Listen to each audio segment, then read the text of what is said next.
हरियाणा में मैंने सीखा, राजस्थान में सीखा और हाईटेक खेती सीखी मैंने। साल में करीब 3 एकड़ में करीब 35-40 लाख रुपये पैदा कर लेते हैं। किसान है तो वो भेड़ चाल जैसा चलता है। पिछली साल रेट अगर ज़्यादा दिखाई दे गए तो अगली साल को बोई ज़्यादा लगाता है। मार्केट में जो किसानों से जो आती है सब्जियाँ, उससे करीब 15-20 दिन पहले मार्केट में हम उतार देते हैं। 8-10 आदमी परमानेंट आदमी काम करते हैं, रोज़गार दे रहा हूँ। अब जैसे हम 20,000 50,000 की नौकरी कर रहे हैं, तो इसमें अगर हम ढंग से खेती करते हैं तो 1 लाख से 2 लाख रुपये प्रति महीना पैदा कर सकते हैं। 3 भाई जिन्होंने अपनी अपनी नौकरी को छोड़ा और शुरू की खेती, आधुनिक खेती। हरियाणा से शुरू हुआ उनका ये सफ़र अब उत्तर प्रदेश के बरेली के गांव तक पहुंच चुका है और अपनी इस खेती के बल पर वो आज अपनी एक अलग पहचान भी बना रहे हैं। खास बात ये कि लगभग 10 एकड़ में इनकी जो ये खेती है वो पॉली हाउस में और खुले में दोनों में फैली है और यहाँ पर फसलों को अधिकतर ऑफ सीजन में लिया जाता है, जिससे उनका बेहतर दाम मिले और मुनाफा भी अधिक हो सके। तो चलिए आज हम आपको मिलवाते हैं बरेली के बरुआ हुसैनपुर गांव में खेती करने वाले इन 3 भाइयों से। हमारे साथ में इस समय वीरपाल सिंह और उनके दोनों जो छोटे भाई हैं वो यहाँ पर मौजूद हैं। आप सभी का बहुत बहुत स्वागत है वीरपाल जी, और आप दोनों का भी जी।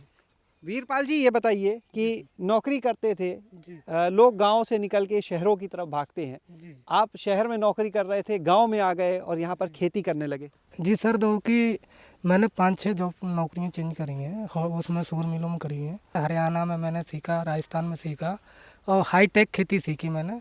उसमें फिर बाद में उसमें मैंने हरियाणा फरीदाबाद में ही स्टार्ट करा। तो मैं जो 1 साल में पैदा कर रहा था, जब मैंने खेती देखा कि वो 3 महीने में पैदा हो रहा है, इस चक्कर से मैंने हुआ करते करते 1-2 साल हुआ करी। उसके बाद में मैंने बरेली में अपना दो की ज़मीन खरीद के 3 एकड़ में नेट हाउस लगाए और खेती बाड़ी करा और मैंने अपने भाइयों को भी जोड़ा, उनकी भी जॉब छुड़वाई। उससे जो है कि हम साल में करीब 3 एकड़ में करीब 35-40 लाख रुपये पैदा कर लेते हैं। हरियाणा में क्या अनुभव रहा, पहले बताएं, वहाँ खेती कैसे शुरू की? हरियाणा में मैं जॉब करता था, एक फार्म हाउस था, एक गुरुजी हैं सुशील चंद बनौनी साहब, तो उनके साथ में करते करते उनके नेट हाउस था, उसी पे मैं सीखा। सीखने के बाद में लीज पे लिया, लीज पे लेने के बाद में खुद अपनी खेती बाड़ी स्टार्ट करी। उसमें अच्छी पैदावारी हुई तो मैंने सोचा कि अपने आप से घर पे स्टार्ट करा जाए। थोड़ा फरीदाबाद दूर भी था, मुझे बरेली आना था, काम ज़्यादा बढ़ता चला जा रहा था। तो अभी हरियाणा में फरीदाबाद में चल रही है खेती या वहाँ बंद कर दी? जी अभी भी चल रही है सर। वहाँ भी चल रही है? हाँ, वहाँ कैसे देखते हैं? वहाँ मेरे बच्चे हैं, वो देखते हैं। जिस पॉली हाउस में हम मौजूद हैं, नेट हाउस में हम मौजूद हैं, यहाँ पर आप देख सकते हैं कि अभी पौध जो है ये खीरे की पौध, गोभी की पौध यहाँ पर लगी हुई है। दूसरे जो 2 पॉली हाउस है, एक में टमाटर है, एक में खीरा है। हम आपको एक एक करके सारी चीज़ें दिखाएंगे और ये भी बताएंगे कि खेती में अगर सफलता हासिल करनी है तो उसका फॉर्मूला क्या है, क्योंकि इनकी कहानी उस फॉर्मूले को आप तक पहुंचाएगी, इसलिए इस वीडियो को अंत तक ज़रूर देखिएगा। ये बताइए, यहाँ पे आपने गोभी लगाई, खीरा लगाया, तो कब तक ये तैयार होगा? और गोभी तो इस बार हम देख रहे थे जब सीज़न की आई तो कई जगह किसानों ने बताया कि उस पर ट्रांसपोर्टेशन का, यानी जो भेजने का भाड़ा है, वो तक नहीं निकाल पाए। जी। दरअसल में क्या है कि किसान है तो वो भेड़ चाल जैसा चलता है। एक ही बार में अगर टमाटर पे आ गया तो टमाटर लगाता है, उसे पिछली साल रेट अगर ज़्यादा दिखाई दे गए तो अगली साल को वही ज़्यादा लगाता है। मगर देखो कि किसान को हर एक चीज़, मतलब हम लोग क्या काम करते हैं, मार्केट में जो किसानों से जो आती है सब्जियां, उससे करीब 15-20 दिन पहले मार्केट में हम उतार देते हैं। उसमें जो है कि थोड़ा देख रखाव हाईटेक खेती में जो संभव है और वैसे नहीं है। क्या फ़ायदा मिलता है उससे? उससे जो है कि हमें रेट पूरे 1 महीने का अगर रेट मिल जाता है सब्जी का, तो जितना औसत जो किसान उस टाइम पे हम लोग हैं, गोभी है करीब 70-80 रुपये केजी बेचते हैं। गोभी 70-80 रुपये किलो? जी। और किसान है तो वो 5 या 10 रुपये केजी बेचता है। जब किसान का स्टार्ट होता है तो हम खेल को ख़त्म कर देते हैं, अपना जो भी फसलें हैं। हम देख रहे थे टमाटर भी एक में लगा हुआ है। तो टमाटर भी पिछले दिनों हमने देखा इतना सस्ता गया कि किसानों ने ऐसे ही अपने खेतों में उसको छोड़ दिया, तोड़वाई तक का उन्हें खर्च नहीं मिल रहा था। तो नेट हाउस में टमाटर जैसी फसल खर्चा निकलता है फिर? जी हाँ, निकल जाता है सर। ये नेट हाउस में क्या है कि हमने जनवरी में फसल लगाई थी, हमारी फसल है वो दिसंबर तक चलेगी, करीब 9-10 महीने चलेगी। तो उस टाइम पे कभी ना कभी रेट आ जाएगा, उसका हमारा वो है फ़ायदा हो जाएगा उसमें। पूरा मॉडल क्या है आपका? जी हमारा देखो कि ओपन में 3 एकड़ में क्या कहते हैं, खीरा है, टमाटर है और शिमला मिर्च लगने जा रही है।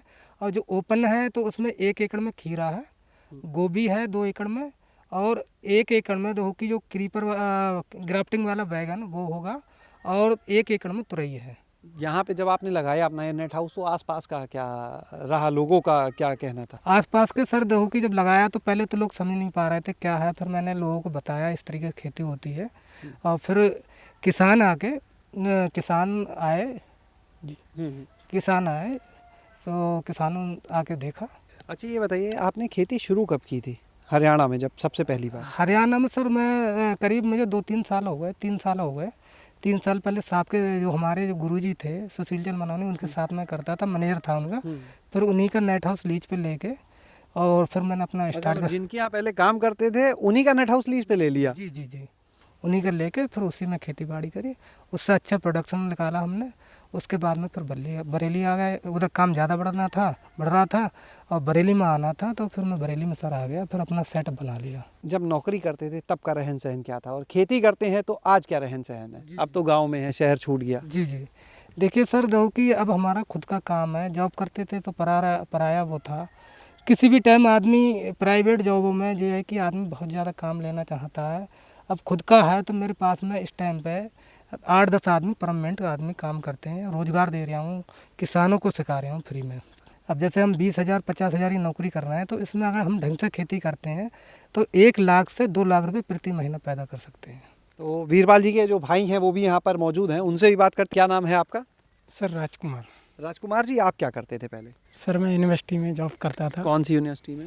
अपनी महात्मा ज्योतिराव फूले में। अच्छा, जी।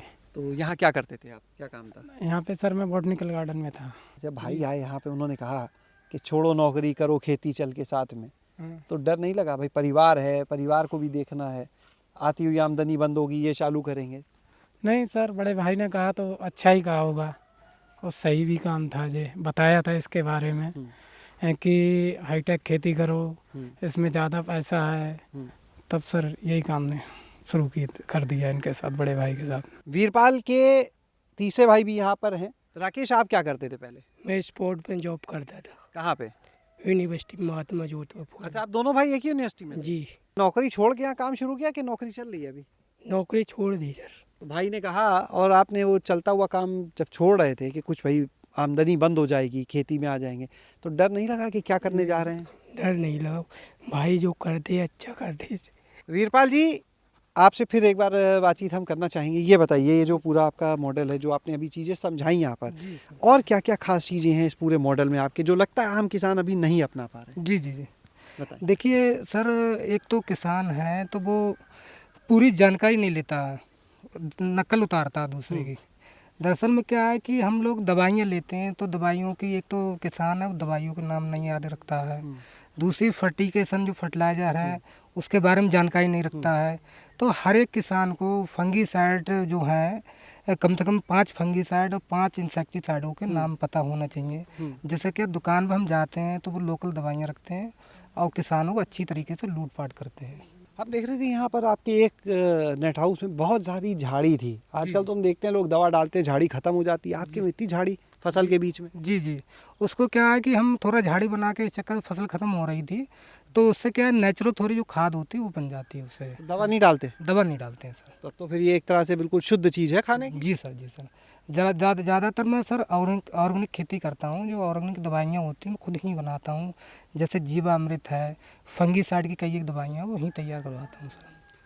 बाहर जो खुले में खीरा लगा है जी, तो वो कैसे चलाते हैं? वो सर क्या है कि मंचिंग पेपर हमने लगा रखा है, उससे मंचिंग पेपर है तो उससे ये कि फसल है हमारी ख़राब नहीं होती। उसमें जो बारिश होती है तो उससे जड़ें खुल जाती हैं। मंचिंग पेपर में ऐसा कुछ भी नहीं है, और पानी का निकास है पूरा, तो बरसात में कितनी भयंकर बरसात हो हमारी फसल बढ़िया होती तो है। जो नीचे, जैसे वो खीरे की फसल थी शायद, तो जब वो नीचे होगी पानी आएगा तो ख़राब नहीं होगी? नहीं, उसको बेड है, वो 1 फुट की 1.5 फुट की ऊंचाई है, तो उसका पानी की पूरी निकासी है।